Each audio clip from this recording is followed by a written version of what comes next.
Old Hollywood's gay actors are named by Glenn Corbett. He had a covert relationship. On August 17, 1933, Glenn Corbett was born Glenn Edwin Rothenberg in El Monte, California, a small city in Los Angeles County that is well known for its working-class families and peaceful suburban neighborhoods. He was raised by Sarah Bell Holland and John Warren Rothenberg, a talented garage mechanic who taught him to be realistic and to have a strong work ethic. Corbett learned the virtues of tenacity and commitment early on while growing up in a modest family. These teachings would subsequently impact both his professional and personal lives.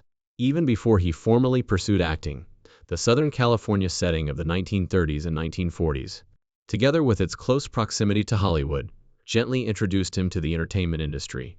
After graduating from high school, Corbett worked as a CB in the U.S. Navy, which required him to perform engineering and construction tasks in difficult circumstances, frequently in battle areas. In addition to teaching him discipline and resiliency, his military service expanded his perspective and gave him a maturity that enabled him to succeed in the cutthroat Hollywood industry. After being released, he went to Los Angeles to attend Accidental College, where he met Judy, his future wife. Corbett was motivated to pursue his innate gift for performing by Judy's support. She convinced him to take part in theatrical plays on university, which helped him hone his stage presence and get first-hand acting experience. People took notice of his performances in these collegiate plays. His professional acting career began when a talent scout saw him and realized his potential.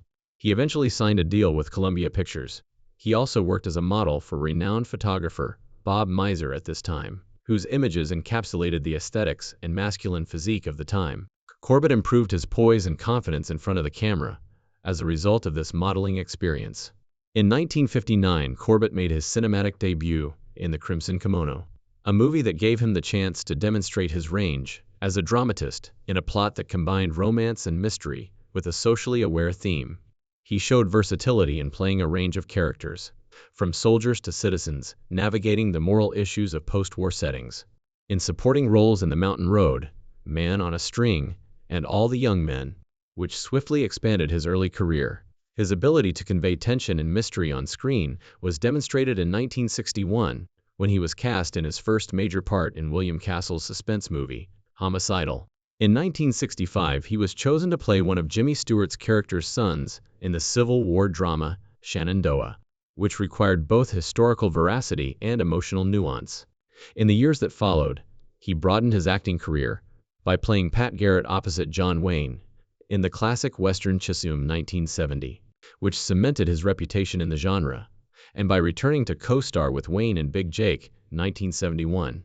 Corbett persisted in pursuing a variety of cinematic parts, including appearances in the war epic Midway 1976, which needed him to represent bravery and resiliency in the face of significant historical events, and Nashville Girl 1976, a drama that examined the difficulties of the music industry. Corbett had an equally successful career on television. He played Lincoln Casase, a complicated and melancholy figure who journeyed across America in pursuit of significance, replacing George Maharis on Route 66 in 1963. During the third and fourth seasons, he co-starred with Martin Milner, adding new life to the show and showcasing his ability to fit into an established cast. He also demonstrated his versatility in portraying military figures in 1964-1965, when he made 2 appearances on 12:00 High as Lieutenant Tom Lockage. In the 1960s, he also portrayed Wes Macaulay on It's a Man's World from 1962 to 1963, and made an appearance in the Gunsmoke episode, Chicken, in 1964, which showcased his ability to portray morally complex characters in unusual situations. He appeared as a guest star on Bonanza in the 1965 episode, Mighty is the Word, in which he played a gunfighter who transforms into a preacher and then faces his past in a dramatic moral reckoning. He continued to appear frequently in Western television dramas during the 1965-1966 season on The Legend of Jesse James on the Virginia. His portrayal of David Henderson, a former pastor experiencing a crisis of faith while landing in a town plagued with violence. In the episode, The Awakening showcased Corbett's talent for creating complex, contemplative characters. A famous guest appearance in Star Trek's second season episode, Metamorphosis 1967, as Zephyr Cochrane, the inventor of the warp engine, left a lasting impression on science fiction fans. He was also a frequent cast member, as Chance Reynolds on The Road West, 1966 to 1967. Corbett continued to make appearances in well-known television shows throughout the 1970s, including Gunsmoke, Phoenix the 1971 episode, The Mod Squad, Cannon, The Streets of San Francisco, Policewoman, The Rockford Files, and Barnaby Jones. Every role enabled him to experiment with many aspects of his profession, such as character analysis and action-packed stories. He became well known to daytime viewers after joining the cast of The Doctors, an NBC soap opera, in 1976 as Jason Aldrich.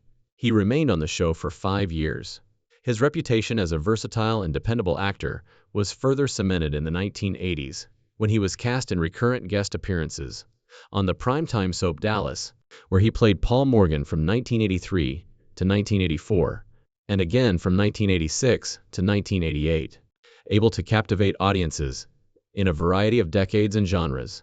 The intricacy of striking a balance between a demanding Hollywood career and personal life was reflected in Glenn Corbett's personal life, especially his marriages, which were characterized by a mix of short-lived, frequently tumultuous partnerships and long-term devotion. In 1957, he married Judy Daniels, with whom he had his first and longest marriage.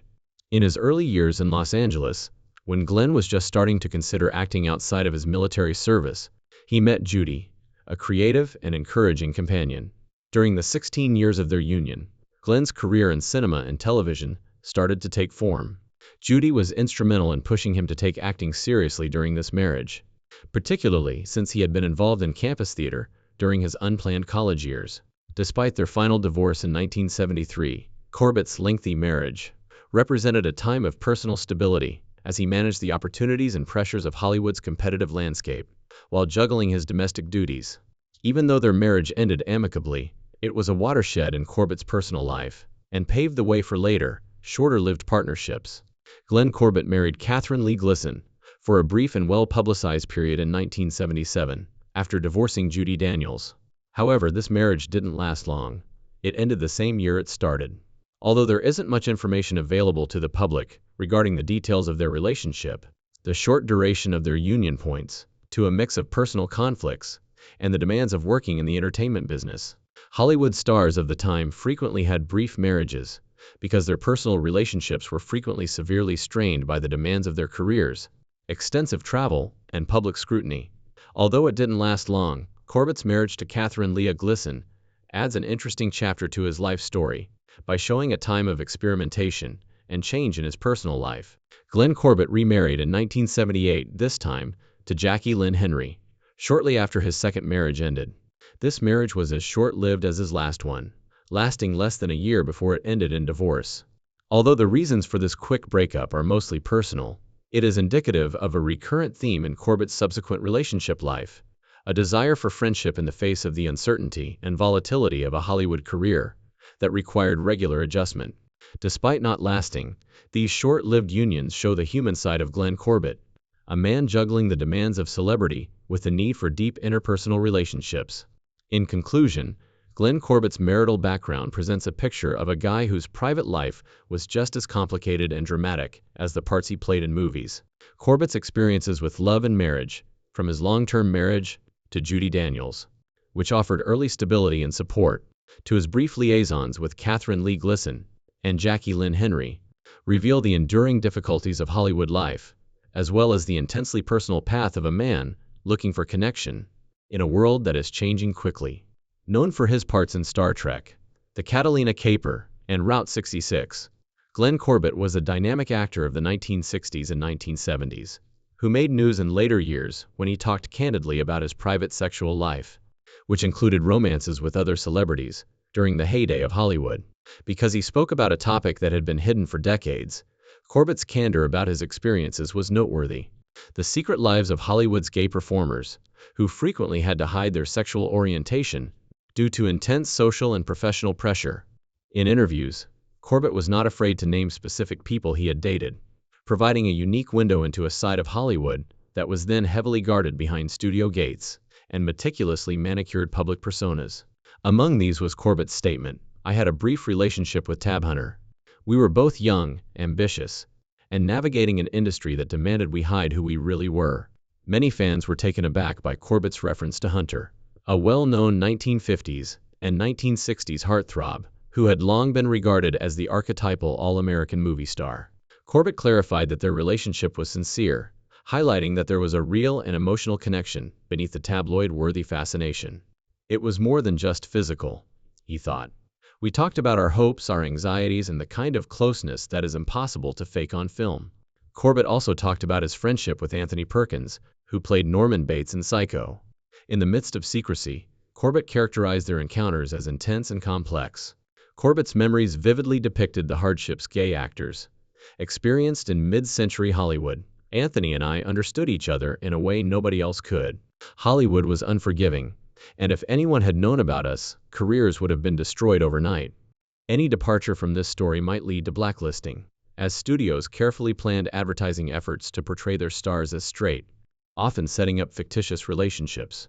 Therefore, Corbett's candor regarding these connections was not just a sign of personal candor, but also a subtly defiant gesture against a system that required heteronormativity to be performed and hidden. Beyond Hunter and Perkins, Corbett alluded to other covert relationships with lesser-known actors and up-and-coming stars of the era, whose names he partially withheld out of respect for their privacy. He frequently thought back on how this secrecy influenced his approach to relationships and intimacy, writing, "When everyone around you is pretending, you learn to be both invisible and hyper-aware." It was thrilling and terrifying at the same time. He pointed out that many of these people faced comparable challenges, striking a balance between the necessity to survive professionally and the need to express themselves authentically. According to Corbett, there were evenings at the Chateau Marmol when it seemed like you were living two lives at once. A life full of laughter, longing, and occasionally heartache. One life for the world, one life for you. He made it clear that these connections were more than just dramatic tales. These were early encounters that shaped his conception of trust, loyalty, and love. Corbett's observations highlight the bravery needed to maintain sincere relationships in a setting that punished stating the truth, exposing the human cost of Hollywood's inflexible moral facade. By candidly identifying particular people and describing the subtleties of these covert connections, Corbett advanced a more comprehensive knowledge of Hollywood's past, especially the covert networks of LGBTQ+ performers whose private lives were routinely omitted or obscured. His stories show how personal yearning and career survival intertwine, giving contemporary audiences a glimpse into the emotional and psychological terrain of celebrities who had to manage many identities. Even decades after these relationships ended, Corbett's openness is both historical documentation and a reminder of the fortitude of people who pursued connection and love in the face of the demands of one of the most closely watched industries in the world. "We loved in whispers and in the dark," as he put it, "but it was true, and I would never deny that aspect of my life. I am who I am because of it." The gifted and multifaceted actor, Glenn Corbett, who is well known for his roles in television and movies, tragically died in January 1993 at the comparatively young age of 59. Lung cancer, which had progressively worsened his health in the years preceding his death, was the reason of his death. As a modest and dignified guy who frequently kept his personal problems out of the public eye, Corbett's fight with this violent illness was fought in solitude. He was being treated at the Veterans Administration Hospital in San Antonio, Texas, which specializes in offering medical care to former members of the U.S. military. At the time of his passing, this particular element highlights Corbett's service to his nation, which is another facet of his life, because he had been in the military and the VA hospital offered him access to specialized care and support from medical experts who were aware of the special requirements of veterans. After passing away, Glenn Corbett was buried at San Antonio's Fort Sam Houston National Cemetery, with the respects expected of a soldier. Military soldiers and their families are honored to be buried at this cemetery, which offered a last resting place that honored his service to the country and the respect he had earned throughout his life. In addition to marking the conclusion of his earthly journey, his burial at Fort Sam Houston guaranteed that he would be remembered with other soldiers who had devoted their lives to the nation, connecting his legacy of individual bravery with the subdued dignity of military tradition. For fans, co-workers, and friends who appreciated Corbett's professionalism and on-screen persona, his burial would have been a fitting remembrance, a calm setting where his memory could live on forever. One can understand how Glenn Corbett's personal life career accomplishments, and veteran duty intersect when considering his passing and funeral. His death at the age of 59 was a loss to those who appreciated his quiet integrity and commitment to service, as well as to the entertainment industry, where he had made a lasting impression via a variety of roles.